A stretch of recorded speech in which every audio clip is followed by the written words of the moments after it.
Hello everyone, my name is Arjagam. I hope you guys are in fun. First of all, I would like to say thank you to all those people who watch my videos, and I greet all those people who subscribe to my YouTube channel. Today I am going to solve exercise 38 from Oxford Current English Translation. I hope you will learn a lot of things in this video, and please don't forget to subscribe.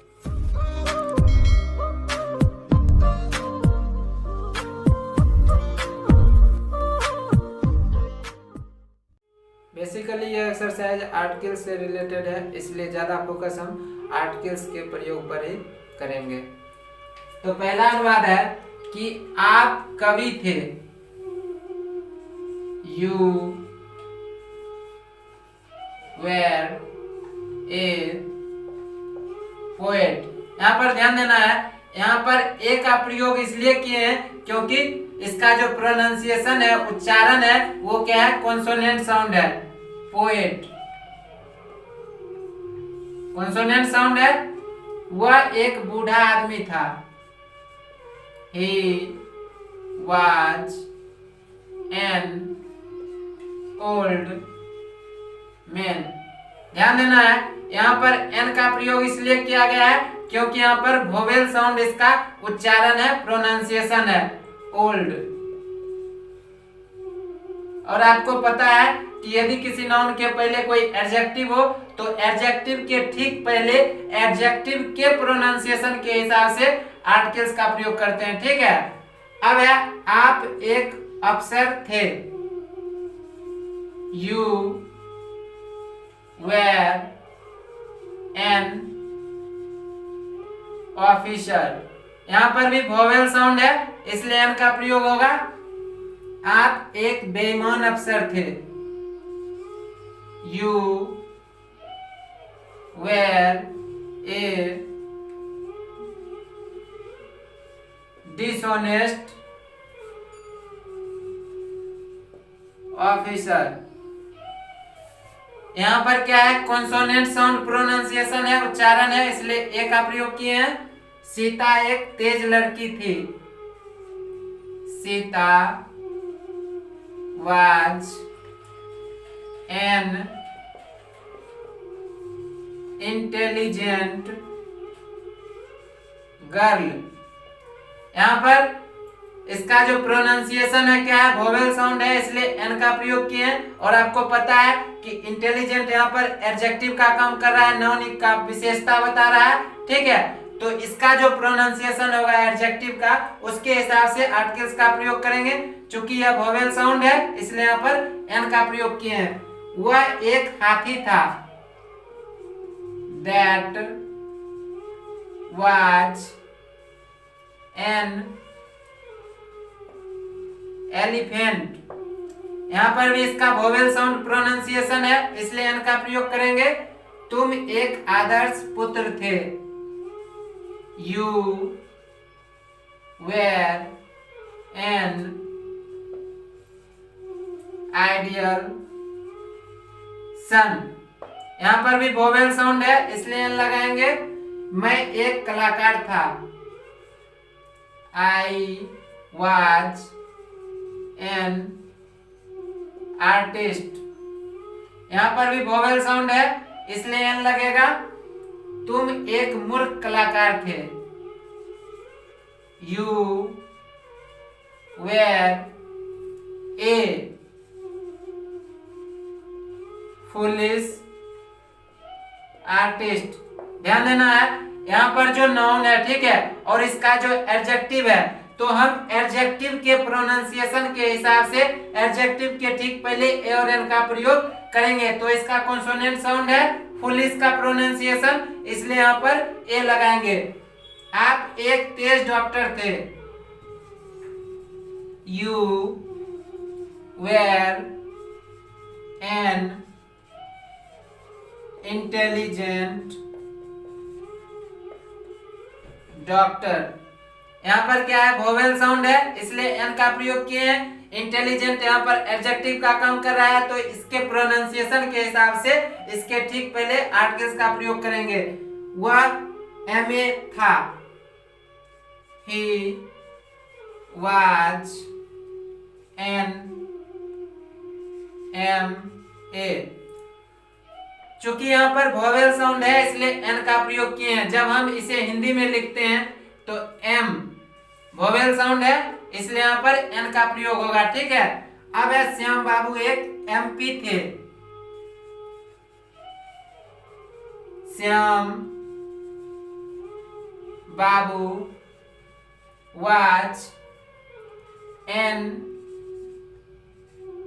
MP. यहां पर भी vowel sound है इसलिए N का प्रयोग करेंगे। तुम्हारा दोस्त एक यूरोपियन था। Your friend was a European. ध्यान देना है कि इसका प्रोनाउंसिएशन कॉन्सोनेंट है यूरोपियन। तो चूंकि इसका प्रोनाउंसिएशन कॉन्सोनेंट साउंड है इसलिए यहाँ पर ए का प्रयोग करेंगे। इससे कोई फर्क नहीं पड़ता है कि इसका पहला लेटर वोवेल है या फिर कॉन्सोनेंट है। चूंकि इसका प्रोनाउंसिएशन कॉन्सोनेंट साउंड है इसलिए यहाँ पर ए का प्रयोग करेंगे। तुम्हारा दोस्त एक यूरोपियन था। Your friend was a European. अब है मैं एक यूनिवर्सिटी प्रोफेसर था। आई वाज ए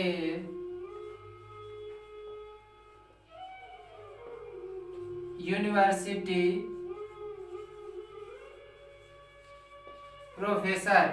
यहाँ पर ध्यान देना है कि यहाँ पर इसका पहला लेटर वोवेल लेटर है, इससे कोई फर्क नहीं पड़ता है। इसका प्रोनाउंसिएशन क्या है, कॉन्सोनेंट साउंड है, इसलिए यहाँ पर ए का प्रयोग होगा। वह पुस्तक लाभदायक थी। That book was useful. लड़के नटखट थे। द बॉयज वेर नटी। यहाँ पर ध्यान देना है कि आपको जनरली पता है कि प्लूरल कॉमन नाउन के पहले द का प्रयोग नहीं करते हैं, किंतु यहाँ पर निश्चितता का बोध कराने के लिए जो वक्ता है और जो श्रोता है वो इन लड़कों से पूर्व परिचित है, किसी निश्चित लड़के का जिक्र हो रहा है, इसलिए यहाँ पर द का प्रयोग निश्चितता का बोध कराने के लिए करेंगे। कमरा साफ था। The room was clean. अब यहाँ पर ध्यान देना है कि सिंगुलर कॉमन नाउन के पहले तो द का प्रयोग होता ही है, इसलिए निश्चितता का प्रयोग हो अथवा नहीं हो उससे कोई फर्क नहीं पड़ता है। यहाँ पर द का प्रयोग होगा क्योंकि यह क्या है, सिंगुलर कॉमन नाउन है। गाय बहुत काली थी। The cow was very black. यहाँ पर भी सिंगुलर कॉमन नाउन है या फिर सिंगुलर काउंटेबल नाउन है तो द का प्रयोग करेंगे ही। उस कुएं का पानी मीठा था। The water of that well was sweet. यहाँ पर ध्यान देना है कि वाटर क्या है, अनकाउंटेबल नाउन है और आपको पता है जनरली अनकाउंटेबल नाउन के पहले द का प्रयोग नहीं करते हैं, किंतु यहाँ पर निश्चितता का बोध कराने के लिए द का प्रयोग किया गया है। उस कुएं का पानी निश्चित विषय वस्तु है इसलिए the water of that well was sweet. अब है इस गली के कुत्ते खतरनाक थे। The dogs of this street were dangerous. अब यहाँ पर ध्यान देना है कि यहाँ पर भी क्या है, प्लूरल कॉमन नाउन है, किंतु द का प्रयोग निश्चितता का बोध कराने के लिए किए हैं। इस गली के कुत्ते, निश्चित कुत्तों का जिक्र है इसलिए यहाँ पर द का प्रयोग होगा। The dogs of this street were dangerous. अब है गरीब लोग बेसहारा थे। The poor were helpless. आपको पता है कि यहाँ पर द का प्रयोग प्लूरल सेंस में बहुवचन के लिए किया गया है, ठीक है। गरीब लोग बेसहारा थे, द पुअर वेर हेल्पलेस। आकाश नीला था, द स्काई वाज ब्लू। आपको पता है हेवनली बॉडीज के नाम के पहले द का प्रयोग करते हैं, आकाशीय पिंडों के नाम के पहले। राम मेरे वर्ग का सबसे तेज लड़का था, Ram was the most intelligent boy of my class। Ram मेरे वर्ग का सबसे तेज लड़का था, Ram was the most intelligent boy of my class, ठीक है। अब है ताजमहल विश्व के 7 आश्चर्यों में एक था, the Taj Mahal was one of the 7 wonders of the world. यहाँ पर ध्यान देना है, आपको पता है चाहे कोई हिस्टोरिकल प्लेस हो या फिर कोई हिस्टोरिकल बिल्डिंग हो तो उसके पहले द का प्रयोग करते हैं, ठीक है। ताजमहल विश्व के 7 आश्चर्यों में एक था, the Taj Mahal was one of the 7 wonders of the world. Sita पहली लड़की थी, Sita was the first girl. आपको पता है यदि क्रम सूचक संख्याओं को शब्दों में वर्ड्स में लिखा जाता है तब उसके पहले द का प्रयोग किया जाता है। वह 10वां लड़का था, that was the 10th boy. Kalidas महान कवि थे, Kalidas was a great poet। अब यहाँ पर है भारत का सोना प्रसिद्ध था, the gold of India was famous. ध्यान देना है कि वैसे तो गोल्ड क्या अनकाउंटेबल नाउन है, किंतु यहाँ पर निश्चितता का बोध है, भारत का सोना, इसलिए निश्चित विषय वस्तु का बोध कराने के लिए द का प्रयोग किए हैं। भारत का सोना प्रसिद्ध था, the gold of India was famous. अब है वह एक कवि होगा।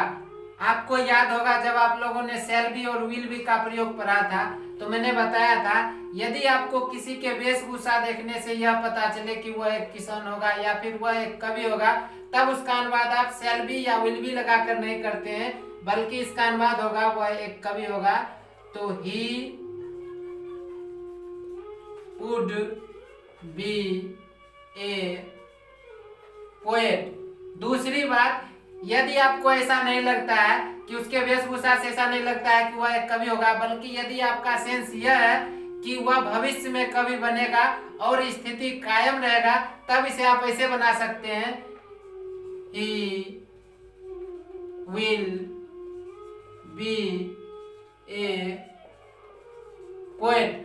दूसरी बात कि यहाँ पर कॉन्सोनेंट साउंड है इसलिए ए का प्रयोग किए हैं। एक बार फिर से समझ लीजिए कि वह एक कवि होगा।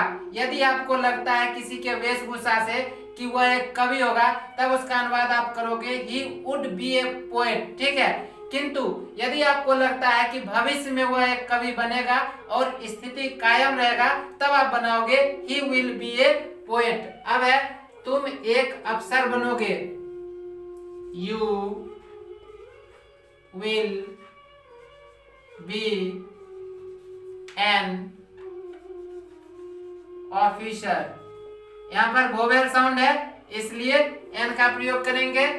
वह एक एमपी बनेगा, ही will be an MP। यहां पर भी क्या है, वोवेल साउंड है, इसलिए एन का प्रयोग करेंगे। तुम्हारे पिता एक यूनिवर्सिटी प्रोफेसर बनेंगे। Your father will be A university professor. तुम्हारे पिता एक यूनिवर्सिटी प्रोफेसर बनेंगे।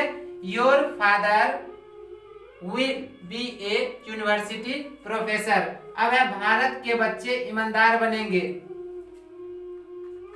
The children of India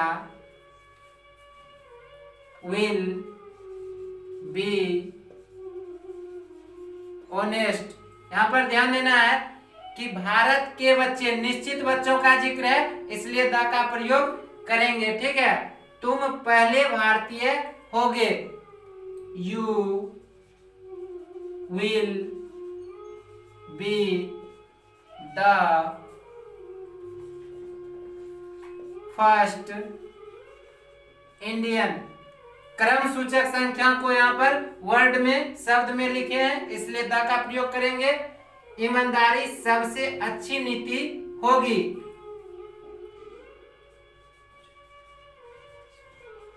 honesty will be the best policy. तुम मेरे वर्ग के सबसे तेज लड़के होगे। You will be the most intelligent boy of my class. तुम मेरे वर्ग के सबसे तेज लड़के होगे। You will be the most intelligent boy of my class. अब है गरीब लोग बेसहारा रहेंगे। The poor will be helpless. अब है मैं भारतीय हूं, भारतीय था और हमेशा एक भारतीय रहूंगा। I am an Indian. भारतीय था, वाच एन इंडियन। अब यहां से आप अपने तरीके से बना सकते हैं। और हमेशा एक भारतीय रहूंगा, and always be an Indian. ध्यान देना है कि I am an Indian, was an Indian and always be an Indian. इसे आप यहां से कुछ और भी बना सकते हैं कि I shall always be an Indian. ठीक है, अब है लड़के बुरे थे। The boys were bad. यहां पर ध्यान देना है कि प्लूरल कॉमन नाउन है, फिर भी द का प्रयोग निश्चितता का बोध कराने के लिए किए हैं। तबला बिहार में प्रसिद्ध था। द तबला। आपको पता है कि म्यूजिकल इंस्ट्रूमेंट के नाम के पहले द का प्रयोग करते हैं। तबला बिहार में प्रसिद्ध था। The tabla was famous in Bihar. Cricket Bihar में प्रसिद्ध होगा। मैं आपको बता दूं कि खेल कूद के नाम के पहले द का प्रयोग नहीं किया जाता है। ठीक है, क्रिकेट बिहार में प्रसिद्ध होगा। Cricket will be famous in Bihar. Cricket Bihar में प्रसिद्ध होगा, cricket will be famous in Bihar. अब है इस शहर की सुंदरता प्रशंसनीय थी। The beauty of this town was praiseworthy. The beauty of this town was praiseworthy. ठीक है, इस शहर की सुंदरता प्रशंसनीय थी। अब है सच्ची दोस्ती दुर्लभ न थी। A true friendship was not rare. यहाँ पर ध्यान देना है कि यहाँ पर ए का प्रयोग एक और कोई एक के अर्थ में किए हैं। ठीक है, सच्ची दोस्ती दुर्लभ न थी। A true friendship was not rare.